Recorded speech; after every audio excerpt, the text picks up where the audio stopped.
এই মুহূৰ্তত আসাম লাইভ 7 দৰ্শকলৈ লৈ আহিছে এটা বিগ ব্ৰেকিং নিউজ। যোৰহাটত চোৰাং গৰু মহৰ বৃহৎ সিন্ডিকেট উৎখাত। চিন্ময় বৰঠাকুৰ আৰু ৰবিন মিলি নামৰ দুই মাষ্টাৰ মাইণ্ড যোৰহাট আৰক্ষীৰ জালত। আটকাধীন চিন্ময় বৰঠাকুৰৰ হোটেলতে গৰু মছুৰি ব্লু প্ৰিণ্ট তৈয়াৰ হোৱাৰ গুৰুতৰ অভিযোগ। আৰু যোৱা 7 আগষ্টত এলেঙৰাৰ অৰুণ নেওগ নামৰ এজন গোৱালৰ খুঁটিৰ পৰা চুৰি কৰিছিল দুটাকৈ গুণা মহ। অৰুণ নেওগৰ এজাহাৰৰ ভিত্তিত সদৰ আৰক্ষী অভিযান চলাই দুই অভিযুক্তক আটক কৰাৰ লগতে উদ্ধাৰ কৰিছে বহু তথ্য। যোৰহাটৰ পৰা প্ৰাণ মেধিৰ ৰিপৰ্ট, আসাম লাইভ 7। আজি এই অনাগত দিনতে যিবোৰ মহৰ চহৰ কাৰ্যলিপিত প্ৰতিবাদ মানুহ থাকিব পৰা নাই, মহ চুৰ কৰি নিছে। আমাৰ এহাল নিজা হাল বোৱা মহ ইতিমধ্যে লৈ গ'ল। আজি ধৰা পৰিছে 3জনকৈ চোৰ। গতিকে নামকেইটা এতিয়ালৈকে আমি মানে প্ৰশাসনে দিয়া নাই। এজনৰ নাম পাইছোঁ, হোটেল আছে 22 বছৰ তেখেতৰ মাইনা বুলি জানো আৰু মাইনা বৰঠাকুৰ নে কি বুলি বৰঠাকুৰ বুলি জানিছোঁ বাৰু।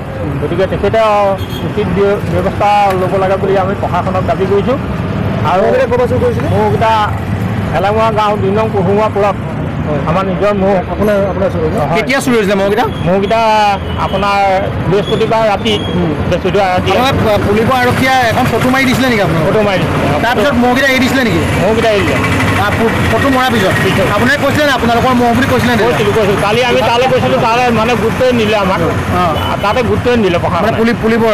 পুলিবৰ গতিকে আমি ফটো পাই তেখেতৰ লগত গৈছিলোঁ। তেখেতৰ প্ৰশাসনৰ এজন বাইদেউ আছে ফটোত, গতিকে আমি সেইঘাটে গৈছিলোঁ, কিন্তু গুৰুত্বই নিদিলে, কথাই নাপাতিলে তেখেতসকলে। গতিকে আমি সেইঘাটে আহি পেলাই যোৰহাট থানা সদৰ থানাত আমি ইমান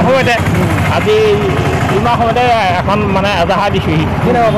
অৰুণ নেওগ হয়। আজি বহুদিন ধৰি উত্তৰ পশ্চিম যোৰহাট অঞ্চলৰ আমাৰ এলেঙমৰাকে ধৰি বিস্তীৰ্ণ অঞ্চলত এটা মহ চুৰি চক্ৰই মানে সন্ত্ৰাসৰ সৃষ্টি কৰি আহিছিলে। আৰু আজি যোৰহাট সদৰ থানাৰ তৎপৰতাত 3টাকৈ চোৰ ইতিমধ্যে ধৰা পৰিছে বুলি আমি জানিব পাৰিছোঁ। আৰু আমি এইখিনিতে যোৰহাট সদৰ থানাৰ যি ক্ষিপ্ৰতাৰে কামখিনি আগবঢ়ালে আৰু চোৰকেইটা ধৰাৰ ক্ষেত্ৰত মানে যি তৎপৰতা দেখুৱালে আমি ধন্যবাদ দিছোঁ। আৰু আশা কৰিছোঁ অনাগত দিনত যোৰহাটৰ কৃষিপ্ৰধান উত্তৰ পশ্চিম অঞ্চলৰ এটা বৃহৎ অঞ্চল আমাৰ কৃষিপ্ৰধান অঞ্চল, আৰু গৰু ম'হ আৰু খেতি বাতি কৰি আমাৰ এই অঞ্চলৰ মানে গৰিষ্ঠ সংখ্যক লোকেই জীৱিকা নিৰ্বাহ কৰে। গতিকে এই দুখীয়া নিচলা এই বানে ধোৱা কৃষিপ্ৰধান অঞ্চলৰ যি এই মহ চুৰি গৰু চুৰি এই চক্ৰটোৱে সন্ত্ৰাসৰ সৃষ্টি কৰি আহিছিল, মই যোৰহাট জিলা প্ৰশাসনক দাবী জনাম যে অনাগত দিনত এই গোটেই সম্পূৰ্ণ ব্যৱস্থাটো বন্ধ হয়। আৰু আমি আৰক্ষী প্ৰশাসনকো দাবী জনাম যাতে তেখেতসকলে বিশেষকৈ আমাৰ এলেঙমৰা অঞ্চলত এটা আউটপোষ্টৰ ব্যৱস্থা কৰে। যিহেতু আমাৰ এটা বৃহৎ অঞ্চল, এই বৃহৎ অঞ্চলটোত পুলিবৰ থানালৈ আহিবলৈ আমাৰ যথেষ্ট দূৰ হয়। গতিকে এই মানুহখিনিক নিৰাপত্তা দিয়াৰ ক্ষেত্ৰত যাতে এলেঙমৰা অঞ্চলত এটা আউটপোষ্টৰ ব্যৱস্থা কৰে যোৰহাট জিলা প্ৰশাসনে অতি সোনকালে, মই তাৰো দাবী